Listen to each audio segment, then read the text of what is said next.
The World Beyond the Headlines lecture series is a project of the University of Chicago Center for International Studies. I'm quite honored to introduce Professor John Mearsheimer tonight, a man who really needs no introduction. But for those of you who don't know, Professor Mearsheimer is the R. Wendell Harrison Distinguished Service Professor of Political Science and the co-director of the Program in International Security Policy at the University of Chicago, where he has taught since 1982. Professor Mearsheimer's work has shaped contemporary debates within the field of international relations. He's confronted issues related to national security strategy since the publication of his first book, Conventional Deterrence, which examines the success and failure of deterrence and the role that conventional forces play in deterrence. He then published Liddell Hardin, The Weight of History, which addresses military strategy and history of the interwar period. Among international relations theorists, Professor Mearsheimer is most well known for the tragedy of great power politics. The Tragedy of Great Power Politics is an impressive and influential work that has had a major impact on the realist canon and the evolution of international relations theory. In it, he presents a theory of offensive realism, which is used to explain the key causes of war and peace. According to this theory, in order to seek security and to ensure their survival, it's necessary for states to maximize their power, resulting in a world of constant security competition in which states behave offensively towards one another in order to survive. These ideas have widely influenced the current discourse and debate within contemporary international relations theory. Not one to shy from controversy, Professor Mearsheimer has become quite famous for his book, The Israel Lobby and U.S. Foreign Policy, written with Professor Stephen Walt, in which they discuss how the pro-Israel lobby has shaped U.S. foreign policy and the effect that this has had upon American interests. Professor Mearsheimer's latest book, Why Leaders Lie, The Truth About Lying in International Politics, about which he will speak tonight, seeks to identify the types of lies that leaders tell, the circumstances under which they tell those lies, and the costs of those lies. He presents a typology of lying and a theoretical account to understand when and why states lie and whether there are differences between the lies that leaders tell to their domestic publics and to other states. On that note, I would like to welcome Professor John Mearsheimer.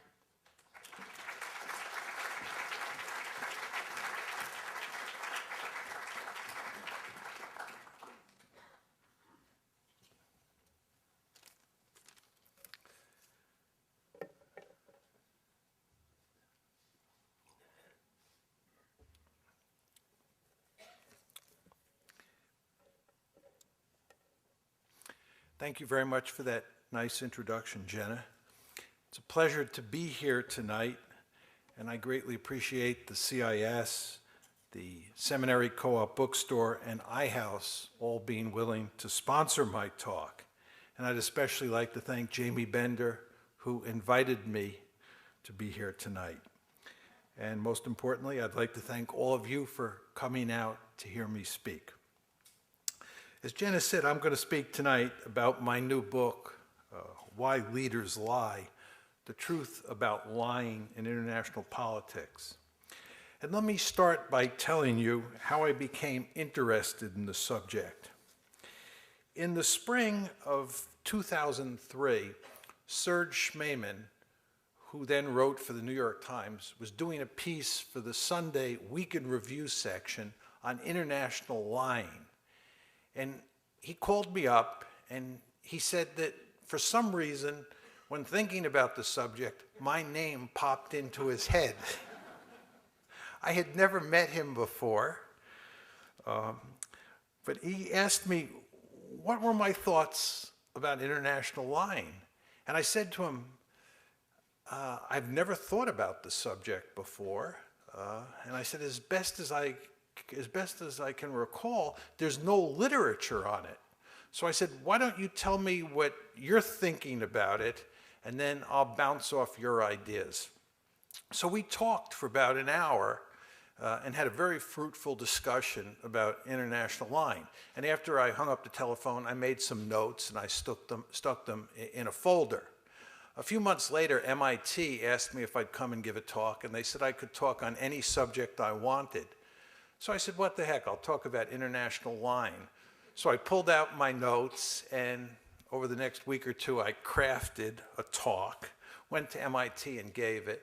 And what I found was that people were fascinated by the subject.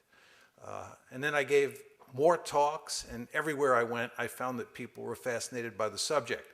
So I eventually wrote a paper, and then I decided to turn the paper into a short book. And that's how I ended up writing the book I'm going to talk about tonight. Now, the key premise in the book is that lying sometimes makes strategic sense. It sometimes makes good sense for the leaders of a particular country to lie. Lying is a useful tool of statecraft, in my argument. Now, in the beginning of the book, I distinguish between selfish lies and strategic lies. Selfish lies are lies that leaders tell that are designed to benefit them. Strategic lies are lies that leaders tell to benefit the country. And let me give you an example that's actually quite controversial that illustrates this division. In the book, I talk about 4 lies that the Bush administration told in the run-up to the Iraq War. And I make the argument that the Bush administration did not tell those lies for selfish reasons. None of the individuals in the administration who lied were going to benefit from those lies personally. They told those lies because they thought it was in the American national interest to go to war against Iraq. As you all know, or as hopefully all of you know, that was a boneheaded decision. But nevertheless, they thought they were doing the right thing. And they waged this deception campaign for what they thought were positive ends. It's also important to emphasize that I talk about noble lies in the book. I make the argument that there are some lies that our leaders have told over time, which I think can be categorized as noble lies. And the best example is the lying that President Kennedy did during the Cuban Missile Crisis. In that crisis, Nikita Khrushchev, who was his counterpart on the Soviet side, told Kennedy that he would take the Soviet missiles out of Cuba, provided that Kennedy take the Jupiter missiles, the American Jupiter missiles, out of Turkey. As almost all of you know, Turkey is right next door to the Soviet Union, and those Jupiter missiles looked to the Soviets a lot like the Soviet missiles in Cuba looked like us, and Khrushchev wanted them out. Actually, Kennedy had no problem taking them out, because when he had assumed the office of the presidency in January 1961, he had ordered the Pentagon to take the Jupiter missiles out of Turkey. He didn't want the Jupiter missiles in Turkey, but the Pentagon had failed to take the Jupiter missiles out. So he was, not worried for strategic reasons about those missiles being removed from Turkey. But he felt that if the American public found out about the deal, he would have to renege on the deal. And he also felt that if the Europeans, especially the Turks, found out about the deal, they would think that the United States' commitment to defend Europe was not very firm, and that America was willing to compromise Europe's security to maximize America's security. So Kennedy told Khrushchev, we have a deal, but you cannot announce that we have that deal. And if you do announce that we have that deal, I will deny it. And furthermore, if someone here in the United States smells that a deal has been made and starts asking questions, you want to understand that I'm going to lie about it. Needless to say, a number of journalists and others smelled the deal and started asking questions about whether or not Kennedy had agreed to trade the Jupiters for the Soviet missiles in Cuba. And Kennedy lied and said there was no such deal. And when I was young, I believed, as did almost everybody else who studied the Cuban Missile Crisis, that there had been no deal and that Kennedy had stood his ground and insisted that Khrushchev take the missiles out without a quid pro quo. But we were wrong because he had lied to us. I'm glad he lied to us. And I'm glad they cut the deal because it ended the Cuban Missile Crisis. And I think that the Cuban Missile Crisis was the closest the United States came to war during the Cold War. And given that both sides had thermonuclear weapons and there was a chance that a war would have escalated to the nuclear level, I think it was imperative that President Kennedy shut down that crisis. And if he had to tell a lie to the American people and to the Europeans to do it, so be it. So my argument is that there's a distinction between strategic lies and selfish lies. And what I'm talking about tonight is strategic lies. And I'm also making the argument that sometimes those lies turn out to be noble lies. This is not to say that sometimes those lies don't turn out to be blunders. And again, I did reference the Bush administration and its deception campaign in the run-up to the Iraq War. Now, what exactly do I mean when I'm talking about lying? It's important to get the definitions down. My basic schema looks like this. There's truth-telling on one side, and there's deception on the other side. And underneath deception, there's lying, spinning, and concealment. And I'll walk you through the definitions of all of those. But you want to understand that at the highest level, there's a distinction between truth-telling and deception. Truth-telling is where an individual goes to great lengths to tell a story in a straightforward manner and in as truthful a way as possible. Deception, of course, is the opposite. And among the three kinds of deception, lying usually means saying something that is not true. If Jenna asked me, did I go to Kansas City yesterday? And I said no, when in fact I did go to Kansas City yesterday, that would be a lie. But there's actually another form of lying. And that comes when a person does not make one statement or a series of statements that are untrue, but nevertheless makes a series of statements that are designed to lead the listener to a false conclusion. So you're purposely deploying your statements, and none of those statements by themselves are false. You're purposely deploying those statements to lead the listener to a false conclusion. That's different than actually saying something that you know to be untrue. And let me give you an example for each one of those kinds of lying, again, going to the Bush administration and the run-up to the Iraq War. Secretary of Defense Rumsfeld said on September 27th, 2002, he said that we have, quote unquote, bulletproof evidence of a link between Osama bin Laden and Saddam Hussein. Approximately 2 years later, on October 4th, 2004, he told the Council on Foreign Relations in New York, quote, to my knowledge, I have not seen any strong, hard evidence that links the two. That's a lie. It's a bold-faced lie. An example of the second kind of lying has to do with the argument that the Bush administration made that Saddam was in part responsible for September 11th. When we went to war in March of 2003, well over half of the American people believed that Saddam was in part responsible for September 11th. This was because the Bush administration went to enormous lengths to convince you that that was the case.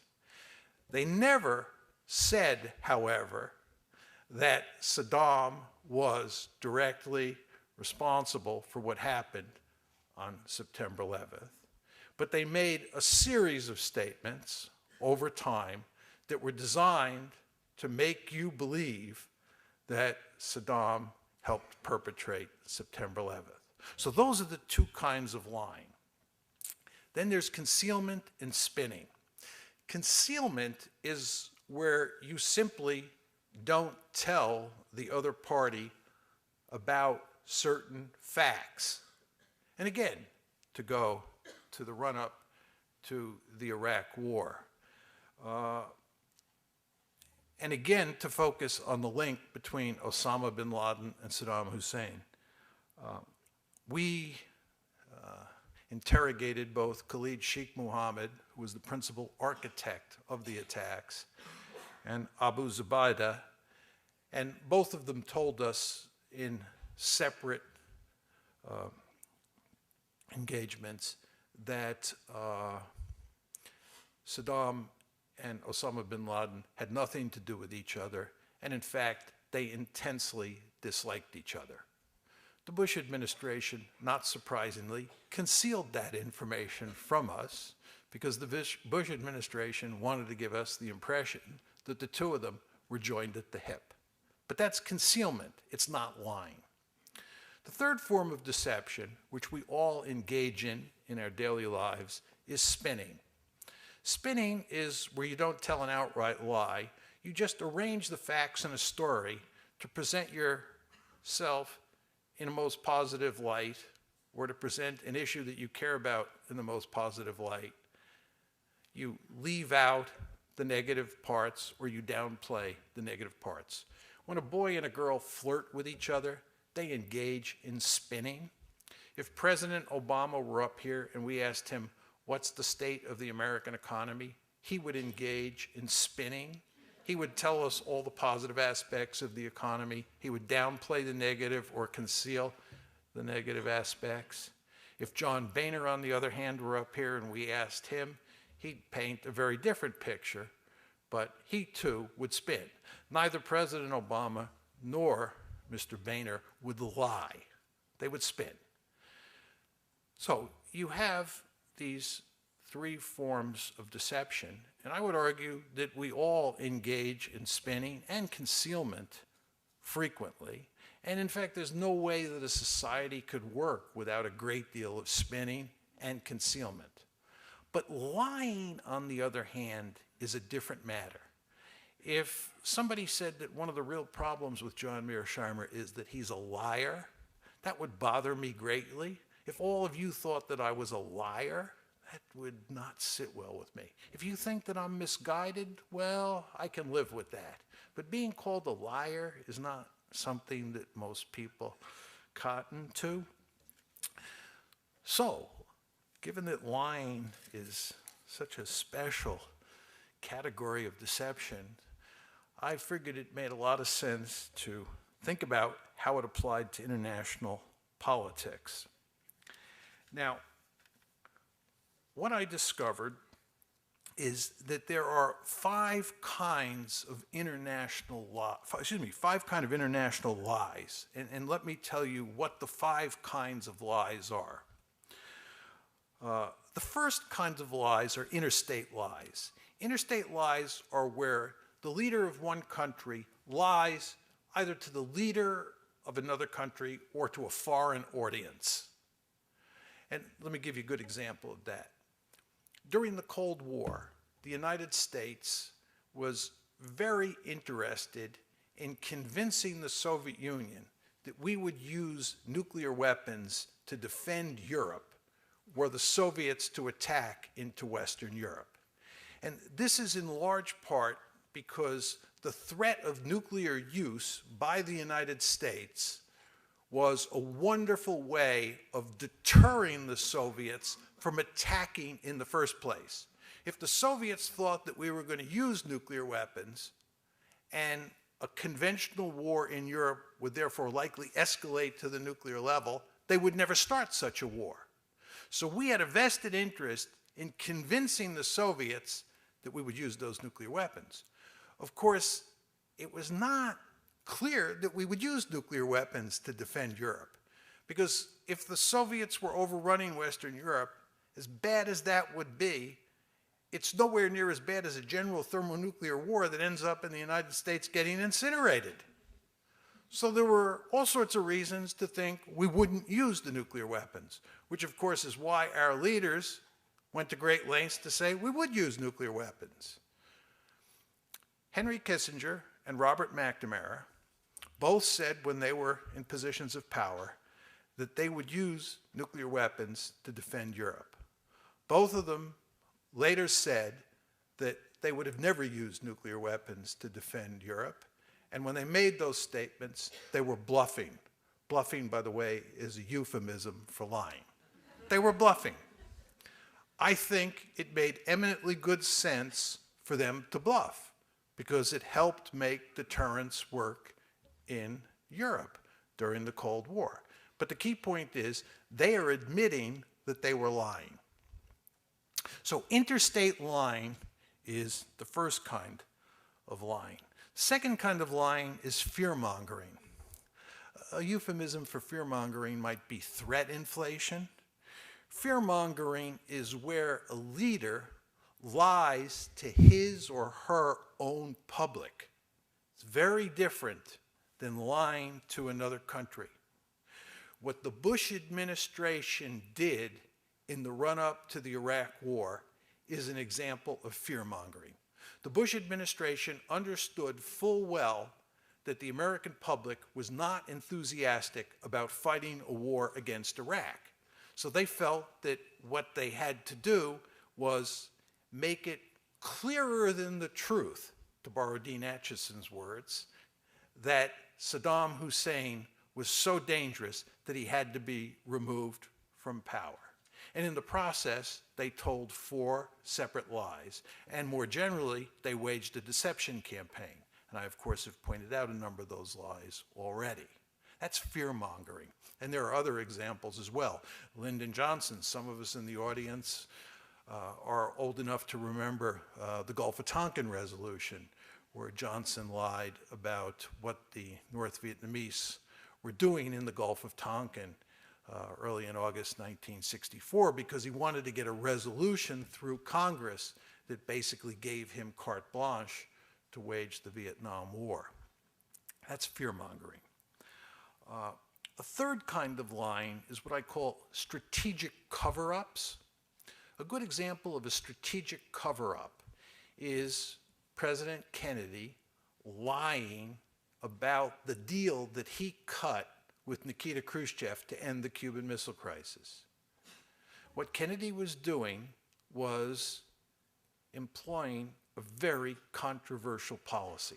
He made a very important and controversial policy decision that he could not afford to tell the American people and the Europeans about.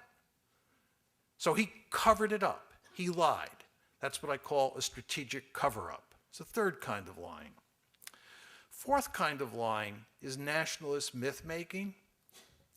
All states are infected with nationalism. And nationalism invariably involves telling lies about your past. What all countries do is engage in myth-making. They tell stories that portray themselves as the good guys and portray the other as the bad guys. We're all familiar with this process. The example I like to use, because it affected me at one point in time, has to do with the creation of the State of Israel in 1948.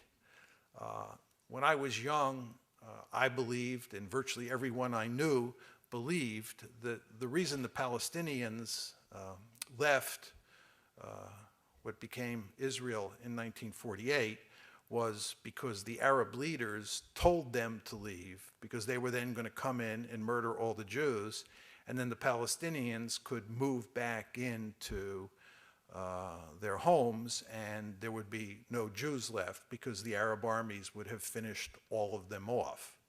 So in effect, it was the Palestinians' own fault for listening to the Arabs and leaving their homes and going outside of mandatory Palestine and creating the problem of all these refugees. We now know, mainly through the work of Israeli historians, that this is not what happened. In fact, there's not a shred of evidence that that's what happened. What happened is that the Israelis ethnically cleansed Palestine. They pushed about 700,000 Palestinians out, and then they would not allow them to return to their homes. This is a nationalist myth, and the United States and all sorts of other countries have similar myths. I'm not picking on Israel here. Israel is not an exception in this regard. But this is nationalist myth-making. Then the final kind of line, international line, is liberal lies. We have today, around the world, a well-established body of norms regarding how to think about war, how to think about when it's permissible to go to war, how to think about what is permissible in the conduct of war, and so forth and so on. And these norms are very closely aligned with basic just war theory. So when states go out and misbehave or act in ways that violate the laws of war, they invariably go to great lengths to try and cover up what they did and portray it in a very different manner. My favorite two liberal lies involve, first of all, the Wehrmacht on the Eastern Front in World War II and British bombing policy in that same conflict. Just with regard to the Wehrmacht, when World War II ended, the United States found itself in a very interesting position. During the war, we were allied with the Soviet Union fighting against Germany. During the Cold War, which followed World War II, we were aligned with Germany fighting against the Soviet Union. We switched partners and we switched adversaries. All of this is to say, we effectively jumped into bed with a lot of people who had been key players in what is probably the most murderous regime in modern history. And because the Germans were so important for creating military power in the center of Europe during the Cold War, we had to clean them up. So we, working in conjunction with the Germans, cooked up the myth that the Wehrmacht, the German military, in particular the German army, had virtually nothing to do with all the murder and mayhem on the Eastern Front in World War II. The Wehrmacht, we argued at the time, and I of course believed this, had clean hands.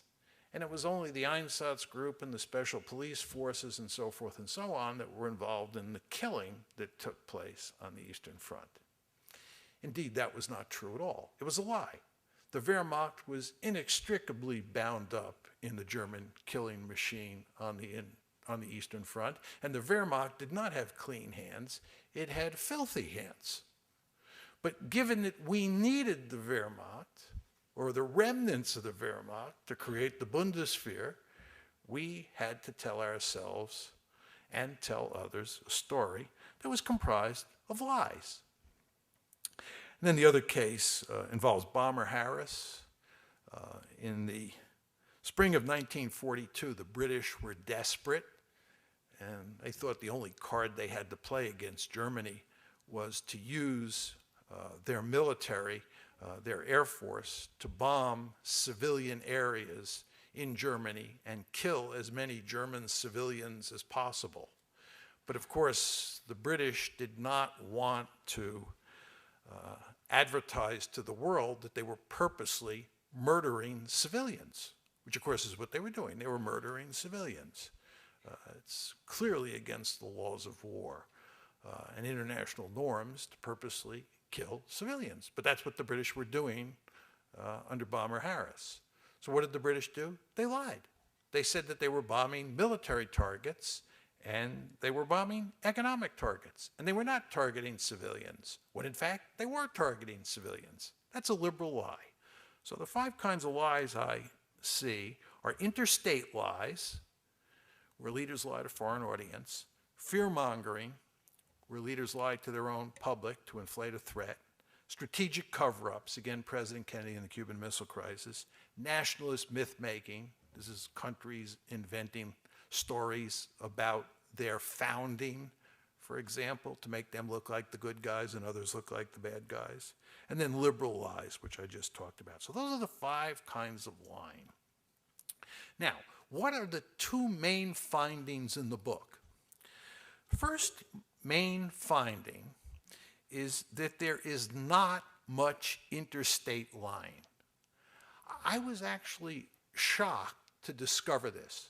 I thought, as a card-carrying realist and a cynic about international politics, that I would find an abundance of cases of leaders lying to foreign audiences. I figured that diplomats lied all the time to each other. And there are actually famous quotes that make those kinds of arguments. That's not true. I found it very difficult to find examples of interstate lying. And all of those examples that I have in the book, I worked very hard to accumulate. What's very interesting is I'd go around and talk about this subject to audiences like this, and I would tell people that there's very little interstate lying. And I was always surprised at how cynical the audiences were, because people would invariably say to me, this can't be true. There has to be a ton of lying out there. And then I would say to my interlocutors, look, go home, think about the list of cases for the next couple days, then send me an email. I'd give them a card. Send me an email with all the lies, okay? And invariably, I'd get a response a week or so later, and the person would say, all I could think of were 3 lies, and here they are. And usually 2 of them would not be lies, and the third one would be a case I already had. Another cut at this, I would go talk to audiences, and someone would say, are you going to tell me that Saddam Hussein didn't lie? Are you going to tell me that Ahmadinejad, the president of Iran, has not lied to us? Are you going to tell me that the North Koreans didn't lie to us? And I always say to people, well, if they did lie, please show me where they lied. And nobody can come up with an example. I cannot find an example of where Saddam Hussein lied. And I'll say more about this in a minute. This is not to say Saddam Hussein was a good guy or Ahmadinejad is a good guy. The question is, did they lie to us? And I can't find any evidence. And again, people just don't believe this. They're remarkably cynical. It's not just old John, the realist, who's cynical. Then my second finding is that leaders seem to lie much more often to their own publics than to other countries. And fear-mongering in the American case is especially prevalent. For those of you who have any doubts about this, there's a book by Eric Alderman, who writes for The Nation, who's a very fine historian, who's written a book on presidential lying. It's a remarkable book in that it's so depressing, because it's so filled with cases of our leaders lying to us. Just to tell you a story about the book. In the beginning of the book, I tell the story about Saddam. When we didn't discover weapons of mass destruction, many people argued that the reason that happened was that Saddam bluffed us. He bamboozled us. Saddam pretended that he had weapons of mass destruction when in fact he didn't. And that's why we were fooled into thinking that he had WMD. And supposedly, the evidence to support this claim is in the Dulfer report. I looked at the Dulfer report. The Dulfer report does make that claim, but there's no evidence in the Dulfer report to back up that claim.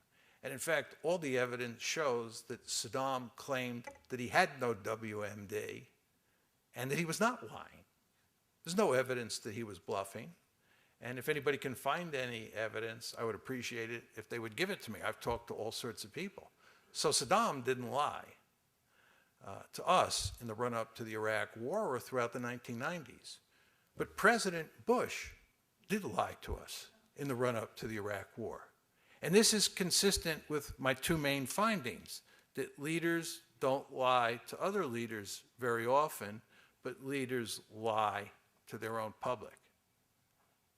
Now, the question you want to ask yourself, and really this is the $64,000 question, is why is this the case? Why did I find that there's not much interstate lying, and there's actually quite a bit of lying by leaders to their domestic publics? I think the key variable is trust. There is not a lot of trust in international politics. And if there's not a lot of trust, it's difficult to lie. States tend not to trust each other. Remember Ronald Reagan's famous dictum when he was dealing with the Soviet Union? Trust but verify. Just think about those words. Trust but verify. What Reagan was saying, you can't trust the Soviets. We have to verify that they will stick to the various arms control agreements that we are signing or negotiating. Of course, the Soviets felt the same way. They wouldn't trust us. The Chinese and the Americans today and down the road don't trust each other, especially when important security issues are on the table. They don't trust each other. They prefer to verify. They want some good reason to believe that the Americans will stick to an agreement, and we want some good reason to think that the Chinese will stick to an agreement. States don't trust each other very much. When it comes to domestic politics, the opposite's the case. Publics tend to trust their leaders. After all, our leaders are tasked with the mission of protecting us. They're part of the same tribe that we're in. We expect them to look out for our welfare. There's trust there that doesn't exist among states. Just to give you a good example to highlight this, J. William Fulbright, who was the chairman of the Senate Foreign Relations Committee and a very powerful senator, and who was very skeptical about Vietnam, but nevertheless helped President Johnson push through the Gulf of Tonkin resolution, despite his skepticism about Vietnam.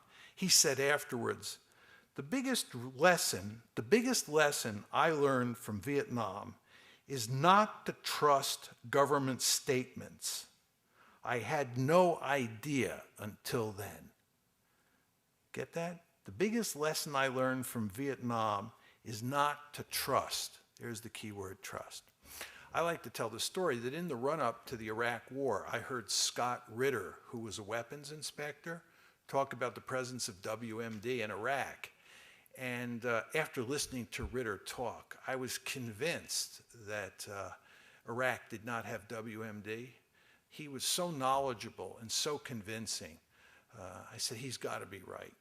A few weeks later, I heard Secretary of Defense Rumsfeld say that we know that Iraq has WMD because we know where they are.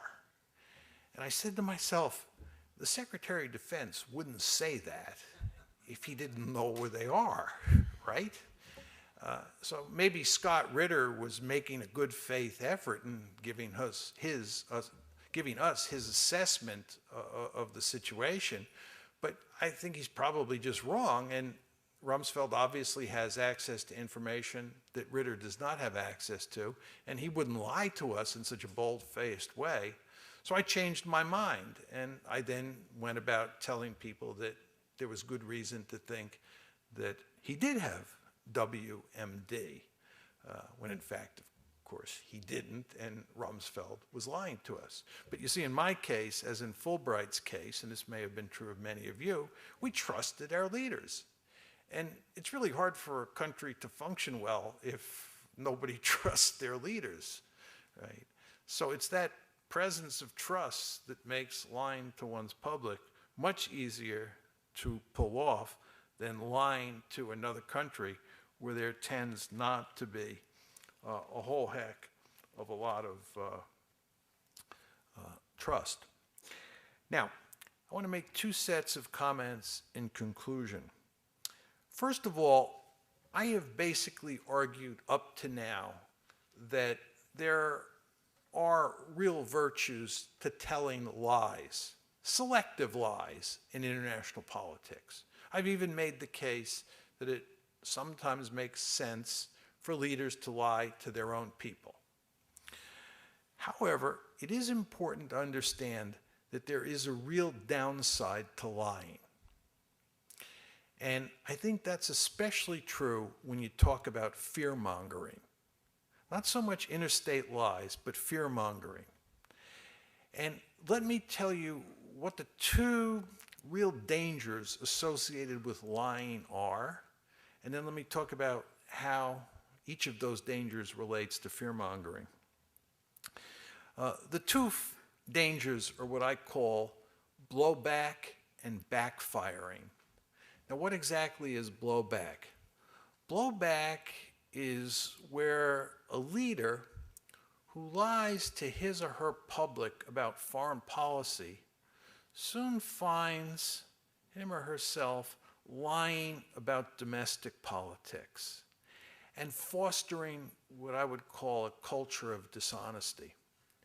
If a leader feels compelled to lie to the public about a foreign policy threat, what that leader is in effect saying is that the public can't deal with the issue by being told the truth.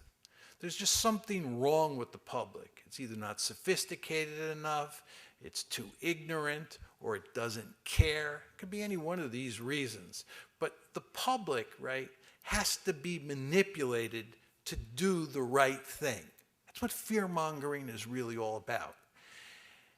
As you surely understand, it's not a giant leap to go from making that kind of calculation about foreign policy to making the same calculation about domestic policy and lying to your public on both fronts.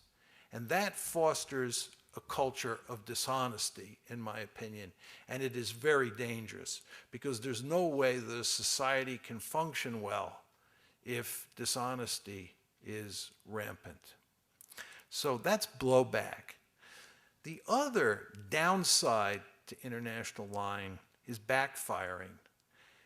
And fear-mongering is a case where backfiring is likely to happen. Backfiring is where the lie doesn't work the way you intended it to work, or the policy that the lie helps create doesn't work. And look at what happened with the Bush administration. The Bush administration waged a deception campaign in the run-up to the Iraq War. They were successful at bamboozling large chunks of the American people. They got their war, but the war was a disaster. What that tells me is that the reason they couldn't tell us the truth, the reason they had to wage a deception campaign was because their ideas about Iraq were wrong-headed to begin with. If they had told us the truth, we wouldn't have had a war, and we wouldn't have had this disaster. The reason they had to lie, the reason that they had to wage a deception campaign in the run-up to the Iraq War was because they were pursuing a boneheaded policy. The fact that they couldn't tell us the truth and get us to go along was evidence that the policy was wrong-headed. Same thing is true with Lyndon Johnson in the run-up to the Vietnam War, with regard to the Gulf of Tonkin incident in particular. The reason President Johnson had to distort the truth was because if he didn't do that, he wouldn't have gotten permission to wage the Vietnam War. And of course, the Vietnam War was an even greater disaster than the Iraq War. So in both cases, although President Johnson and company and President Bush and company told lies to the American people for what they thought were good strategic reasons, and they were successful at getting us into those two wars, it in the end backfired, and we ended up in disastrous wars. So you see that fear-mongering is a very dangerous way of doing business because it can blow back into the body politic and poison the culture, and furthermore, it can lead to policies that ultimately fail. Finally, let me just say in conclusion that the countries that fearmonger the most are democracies that wage preventive wars against distant threats. Again, the countries in which leaders lie to their publics most often about foreign threats are countries that are democracies that wage preventive wars against distant threats. That, in a nutshell, is the United States of America. Given that the United States seems committed to trying to run the world, given that the United States is a democracy, given that the United States seems committed to using military force liberally, just think about Libya, it seems that we should expect to have lots more evidence of fear-mongering in the years ahead. And therefore, it will probably be the case that when I come back here in 20 years to talk about the new edition of my book, I will reference Eric Alterman's second volume on presidential lying. Thank you.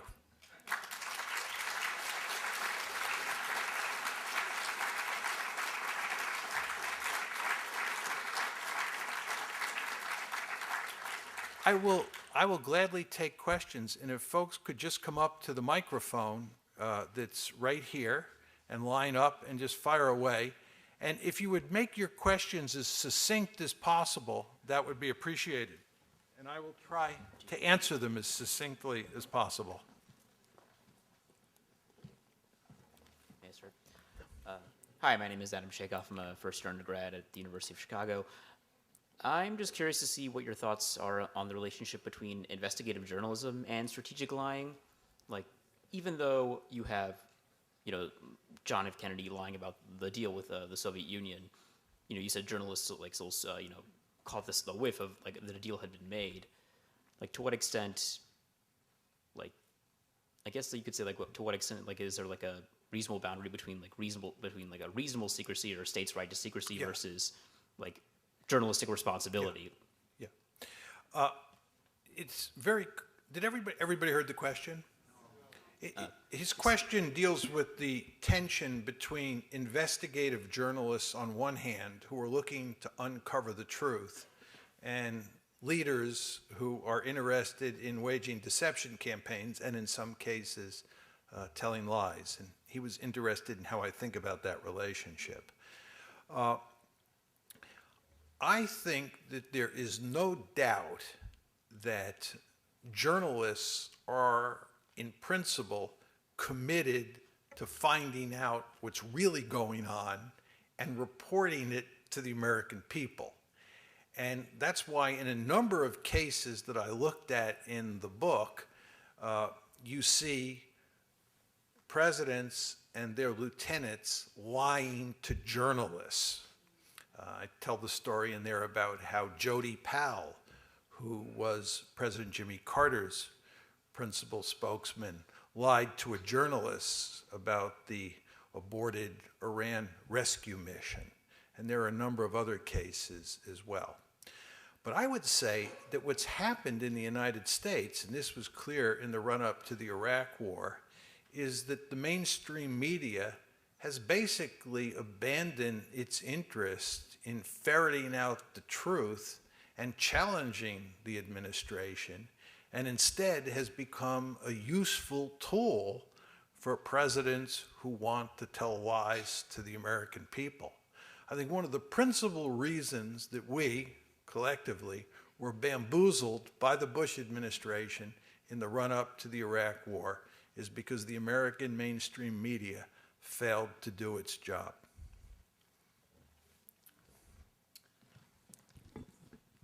You've said that interstate lying is actually relatively infrequent, and I wonder if that's a modern occurrence or a historical one.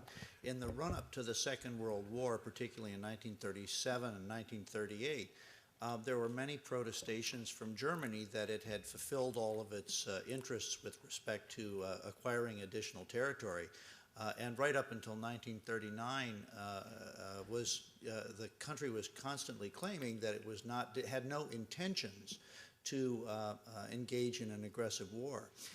You posited the idea between the contrast between a lie and a stark truth with your "Did I travel to Kansas City?" Example, but you didn't talk very much about when people talk about their intentions.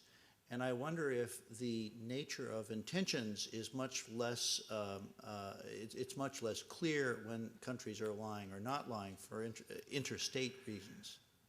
Okay, those are two excellent questions.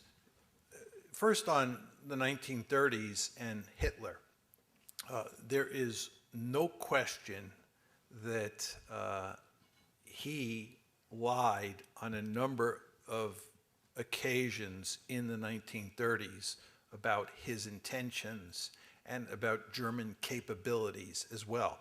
And I document them in the book. He is a good case for me when I'm looking for examples of interstate lying. And I would just say to you, you want to remember my point is, and you stated it, but I'll just repeat it, that lying does take place, it's just that it's infrequent. But Hitler is a good example, so I have no problem with what you said there. With regard to intentions, there's no question that it is very hard to discern what the intentions of a particular leader are at the time. Okay, so when Hitler says that he has no intention of going on the offensive after he gets the Sudetenland as a result of the Munich Agreement, we have no way of knowing at the time what his intentions are. That's your point. And I think you're absolutely correct. And as a number of the students in the audience who know my writings on IR theory would tell you, I place a very high premium on that basic logic for explaining how I think the world works. So I'm in agreement with you. But nevertheless, you can look at what a leader's intentions were, in some cases, after the fact, and determine whether or not they were telling the truth at the time. At the time of Munich, it was very difficult to tell exactly what Hitler's intentions were, which is in large part why they gave him the Sudetenland. They thought that if he had the Sudetenland, which included all these Germans in it, that would be the end. He'd be a problem, but not that big a problem. But we later found out that his intentions were far more ambitious than that. So it's obvious that he lied, and that's why you were able to point out that he lied on a number of occasions in the 1930s. So intentions are hard to figure out at the time, but later on, you sometimes can figure out whether someone lied or not about their intentions. Yeah, history seems to be largely retrospective.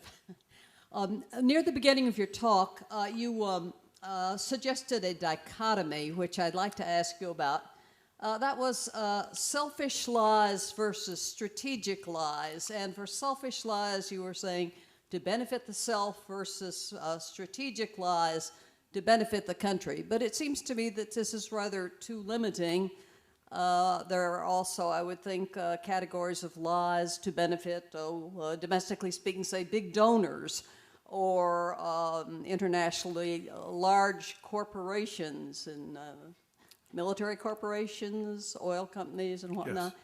And perhaps also even another category of the greater good, whatever a president might interpret that as. I wonder if you could elaborate on that and perhaps enlarge the dichotomy to accommodate these other possibilities.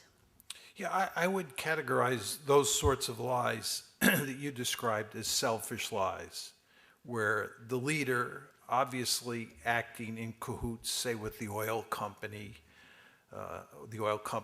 or some element of the military-industrial complex, told a lie for their benefit, and that would obviously be to his or her benefit as well. So that'd be a selfish lie. Do we ever have a greater good consideration above and beyond strategic relations between nations? No, in my lexicon, a strategic lie is done for the greater good. Again, I believe that the Bush administration and the Johnson administration lied about the Iraq, lied in the run-up to the Vietnam and Iraq wars because they thought they were doing it for the greater good. They thought it was in the national interest. I guess I was thinking supranationally in terms of the United Nations or supranationally. Supranationally. Oh, I see what you're saying. Just trying to enlarge your categories, Yes, that's all. yes, Handle it however you want. No, that's a very interesting question. I never thought about that. I never thought about it. By the way, just before I take this gentleman's question, I gave a talk in Denmark last week on this, and a person got up and made what I thought was a very interesting point that I had not thought about. I told him I wish he had told me this before I wrote the book. I would have incorporated his idea. He said as a citizen, he understood that leaders sometimes had to lie to the public. But he said that as far as he was concerned, it was only acceptable for his leaders to lie to him when the issue at stake was national survival, right? When there was an existential threat. So he could accept that the lie that John F. Kennedy told in 1962. But a lot of the other lies that are told don't involve matters of survival. They don't deal with existential threats. And he said in those cases, he did not think it was acceptable for a leader to lie to his or her public, in large part because of the blowback effects, the fact that it poisoned the social culture. So first of all, I'd just like to thank you for your time. So thank you. You're welcome. Also, I'd just sort of like to extend the first question that was asked regarding investigative journalism. Just recently, you're aware of the WikiLeaks, I guess, phenomenon that has been occurring the past couple of months. Obviously, they're undermining some of the lies that that nations have told, whether they be strategic or selfish lies. So I was just wondering how you regarded that sort of investigative journalism, if you selectively supported it or if you were against it. Okay.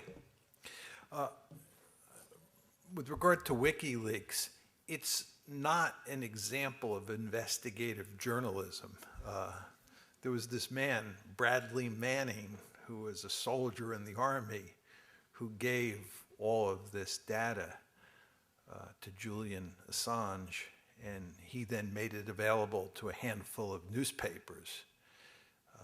And the newspapers have published those documents. But this is not investigative journalism.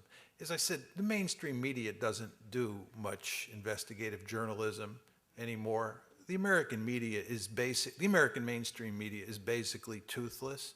You young people in the audience can't appreciate it because you don't remember when the American mainstream media actually had some bite. But I can assure you it's toothless now, and presidents manipulate it with great ease. With regard to WikiLeaks, I think that what you see, if you look at the documents that have been released so far, is number one, there's not much evidence of lying. There is some for sure, and much of the lying is leaders lying to their own public, not lying to each other. And the best example of this is the head of Yemen, who was in cahoots with the Americans, in particular with General Petraeus, to allow us to use the American Air Force to strike at al-Qaeda targets in Yemen. But the president of Yemen said, you can do that to General Petraeus, but you have to understand that I have to tell my people that it is the Yemenese Air Force that's doing the attacking, not the American Air Force, because it would get me into an immense amount of trouble on the home front, right? And I am very interested. He had a vested interest in dealing with al-Qaeda, right? So he had a good strategic reason for wanting to deal with al-Qaeda. He couldn't do it himself. He was willing to let the Americans do it, but he had to be able to tell his people that it was not the Americans, it was his military, their military that was doing it. This is a strategic cover-up, by the way. The president of Yemen's cover was blown by the WikiLeaks documents. And one of the reasons that he's in so much trouble today and in danger of going overboard, being thrown overboard, is because of WikiLeaks. So WikiLeaks has had a big influence. Thank you. I also want to thank you. I enjoyed the lecture very much. I just got satellite radio, and I find the BBC a lot sharper by far than the domestic questioners. I don't know if that's your experience also. My thought about how politicians talk to each other is like you have Lyndon Johnson and you have Everett Dirksen, and Lyndon Johnson says, I really need a couple of Republican votes on this, and Everett Dirksen saying something like, you know, we need a couple of judges confirmed here, and Johnson saying, oh, these are very good men, and Dirksen saying, well, yeah, that legislation, you know, we could do something about that, and no deal has ever been made, you know, officially. They can go out and tell everybody that no deal was made, but obviously a deal was made, and they have cover to say that. They're just kind of, and I'm just wondering, in the conversation between Khrushchev and Kennedy, you portrayed it, and I don't know if you have the documents or whatever, as being very direct. I'm going to lie. I'm going to say this, whereas Kennedy might have put it as, you know, I can't make a deal about these missiles, but I've never been interested in having them there anyway, and I'm interested in peace, and then turning around and telling the vice president, you know, if you called them and said, we're going to pull these missiles out, I certainly wouldn't contradict you. And then he could turn around and truthfully say no actual deal was made, but obviously a deal was. So I guess I'm trying to say, when does more of a straight lying go on, and when does more of a kind of an obfuscation type situation take place? Is it a international versus domestic, or? No, I think that I would call obfuscation spinning, okay? And you're talking about the trade-off between lying and spinning. I believe that if a leader can deal with an issue by spinning, and that leader does not have to tell a lie, the leader will spin every time. I don't think I've come across any leaders, with the possible exception of Hitler, who enjoys telling lies. It's not something that people relish. The point that I'm trying to make is that leaders tell these lies because they think it's important for the national security of their country. They think they're doing it for the welfare of all of us, okay? But if they don't have to lie, if they can deal with it another way, they'd much prefer to do that. So leaders will obfuscate all the time. And this is why if you go over to the library and you rummage through all the books on deception, what you discover is that pretty much everybody says that there is a great deal of deception in everyone's daily life. And the argument here is that you can't sort of deal with your wife or your husband or your kids without spinning all the time. So there's lots of spinning, there's lots of concealment, and there are even white lies, which are generally considered to be permissible. And sometimes you even tell bold-faced lies because you think it's good for the benefit of other people. My mother is elderly, and I've told her a number of bold-faced lies for the purposes of sparing her pain. I guess you might consider those white lies, but nevertheless, they are lies. But I'm not telling them for selfish reasons. I'm telling them for her benefit. But the point is, there's just a lot of deception in our everyday life. And when Everett Durson and LBJ get together, there's no question that they're going to tell each other some stories that are not completely true. They'll be spinning with each other. But I think in most cases they don't lie. I think lying is actually quite rare.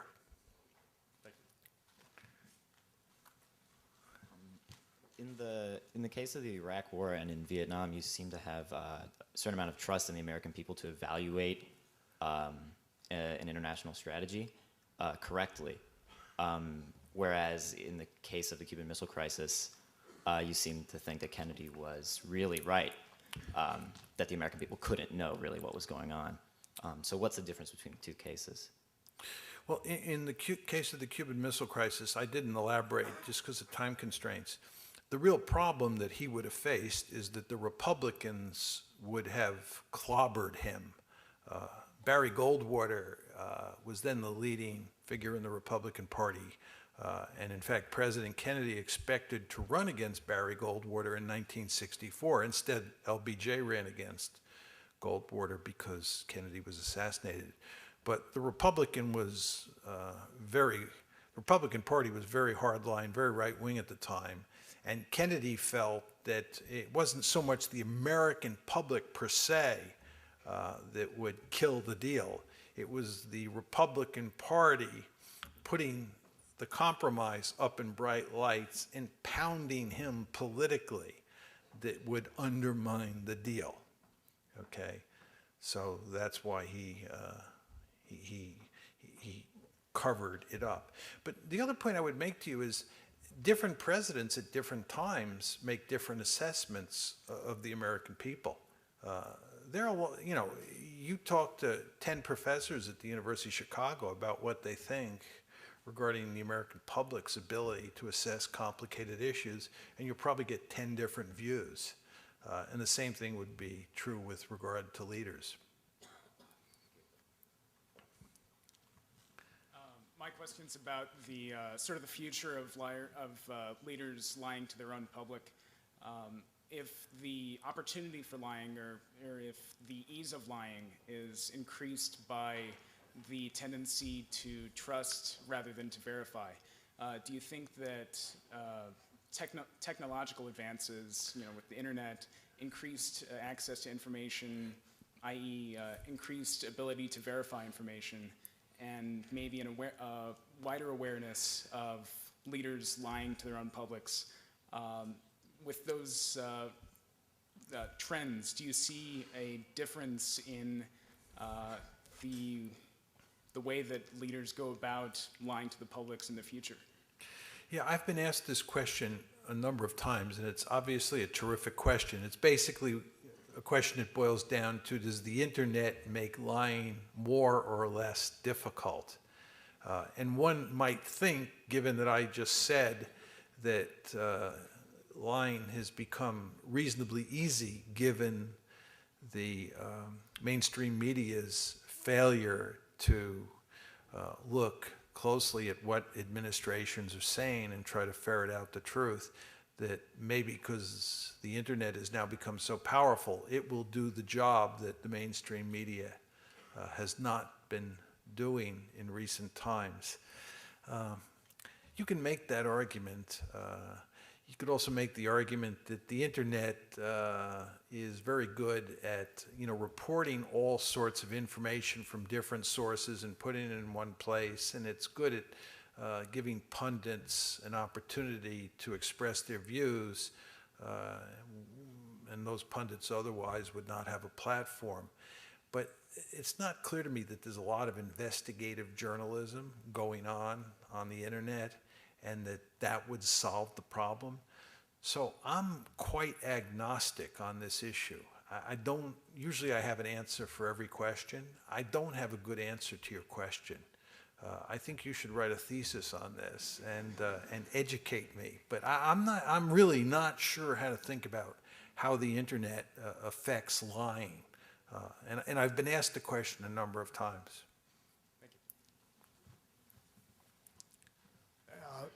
Prior to the Iraq War, a year or two prior to it, 60 Minutes, the television program, had an interview, was talking to an official of Iraq. He might have been a prime minister or whatever.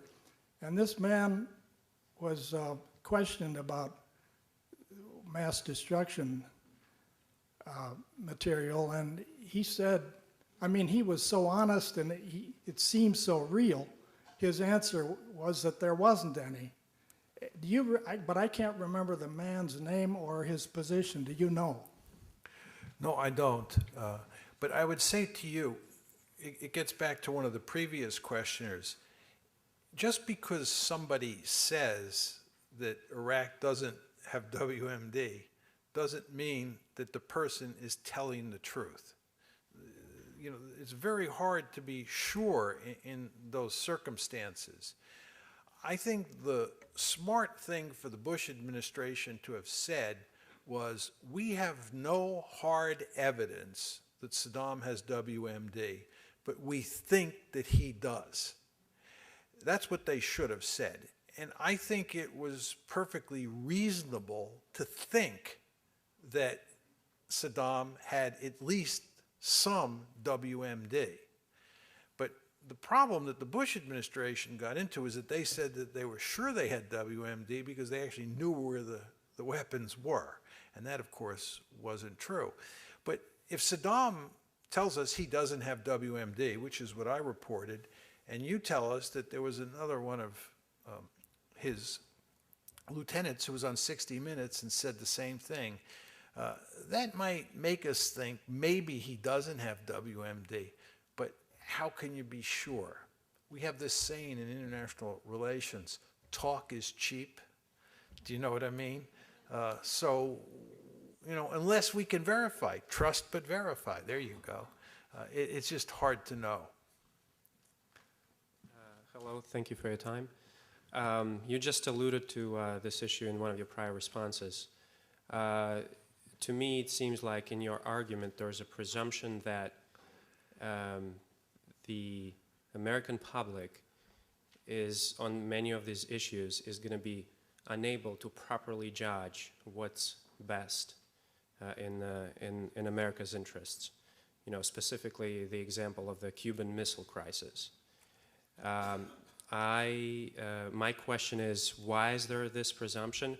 Why some leaders think that that's the case, especially in cases of existential threats? I mean, you can probably find a number of examples where the majority opinion is probably more often right than wrong. Okay. First of all, I agree that there are a lot of cases where the majority opinion is right, not wrong. I personally don't make the argument that you're dealing with Bubis Americanus, and therefore it's important to lie to Bubis Americanus. That's not my personal view, okay? Nevertheless, I think that there could be a situation, if you made me President of the United States, fortunately we don't have to worry about this happening, but if you made me President of the United States and the country was operating in a high threat environment, it might be the the that for one reason or another, I concluded, despite my rather benign view of the American public, that the public was not sufficiently motivated to deal with a particular threat, and therefore I had to engage in deception. I could imagine that happening. I don't think it's likely, because I think my basic view of the issue is a lot like yours. So I wouldn't say it would definitely happen, but I would leave myself open to that possibility. Now, we have surely had leaders over time, I don't know who they were, but we surely have had a few leaders over time who think that they are dealing with Bubis Americanus. These are people who are elitist and think the public is more of an obstacle than an asset in thinking about foreign policy. And if you have that particular view, your first instinct is going to be one where you manipulate the public, right, and get the public exercised. And I sort of agree with the thrust of your comments, and this is why I talked about backfiring. I think if the president has to lie or deceive the American people, then the problem is probably with the policy, not the public. That's what you're saying. And I think you're basically right. But again, I would leave myself open to the other the other side or the other possibility. Thank you. These will be the last two questions. So, when you discussed the concept of a noble lie, you alluded to JFK lying about exchanging the Jupiter missiles for the missiles in Cuba.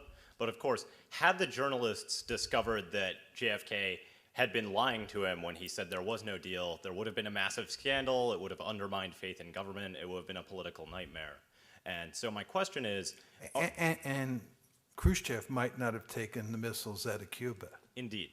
So my question is the criteria for a noble lie its intention, which was obviously very good by JFK, the success of the lie, or both? Oh, I hadn't thought of that. Well, in terms of intentions, my argument is that all of these strategic lies have noble intentions.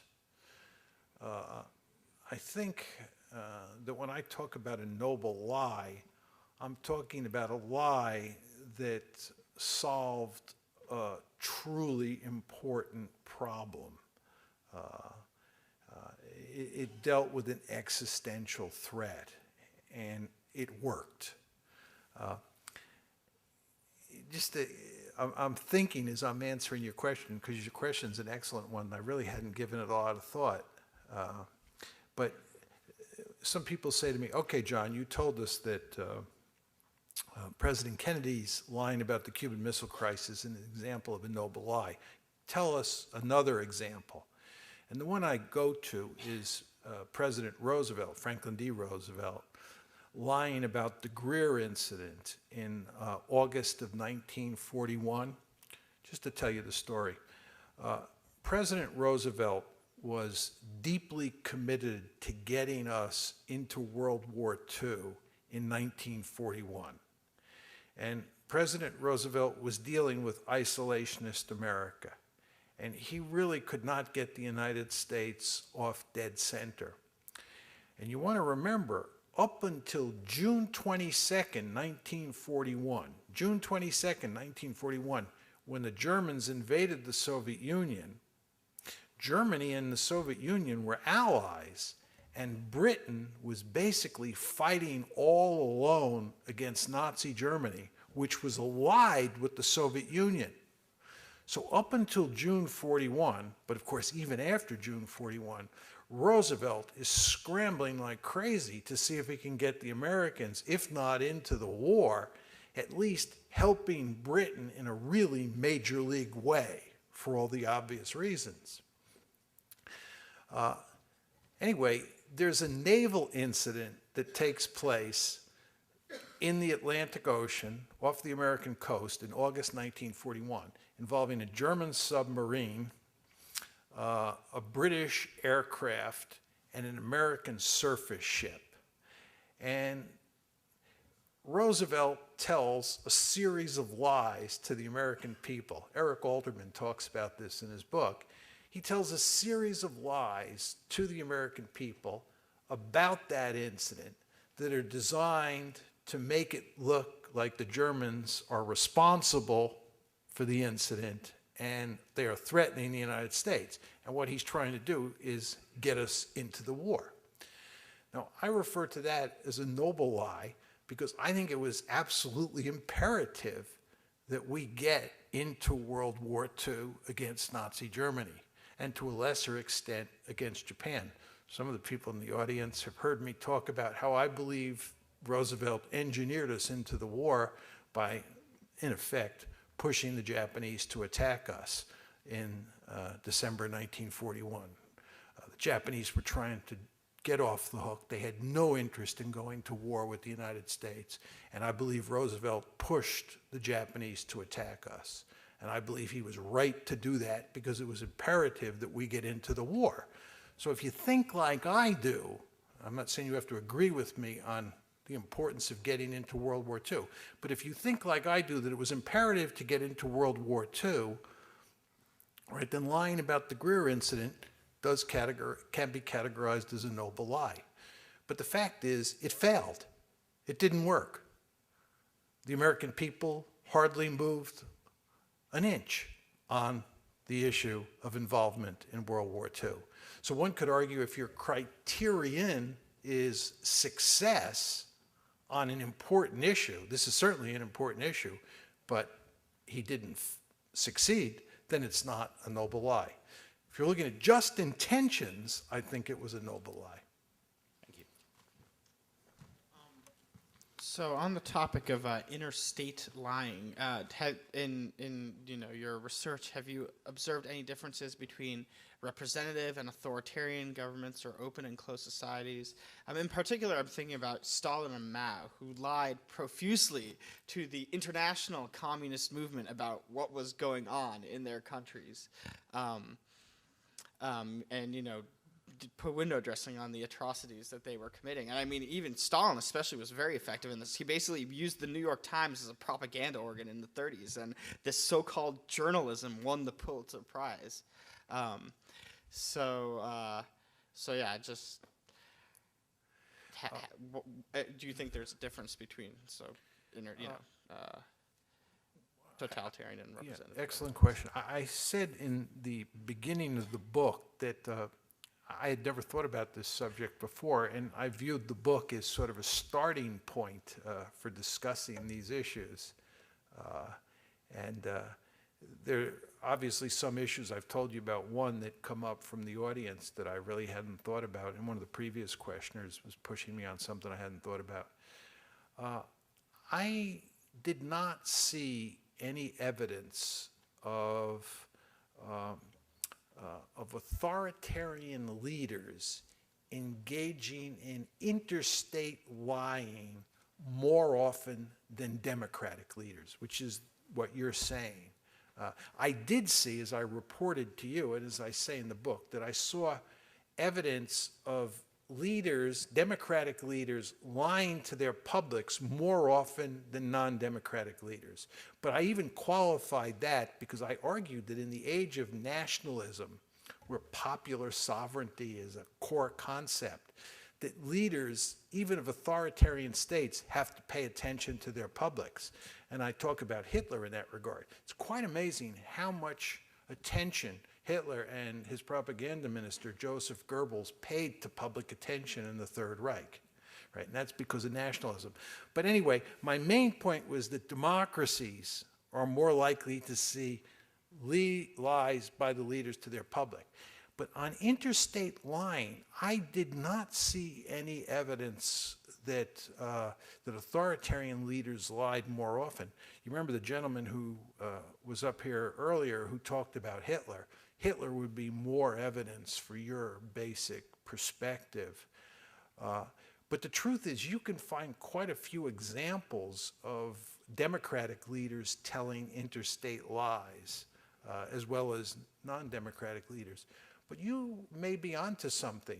But to prove to me that you're correct, you'd have to show me what all those lies are that Stalin told and Mao told and other authoritarian leaders. Because I'm very suspicious when you tell me that they told all these lies. Because as I said in my talk, people often say, oh, there are all these examples of lies. And then when they show me the evidence there are really not lies or there are not many of them. So you'd have to show me there are lots of examples of authoritarian leaders telling lies to other leaders or to foreign audiences, and much more so than democratic leaders. And then the final thing that you have to do for me in your thesis is you have to explain the logic that accounts for that, right? In other words, I need the evidence first, and then I need the logic. Okay? So I don't know about the evidence.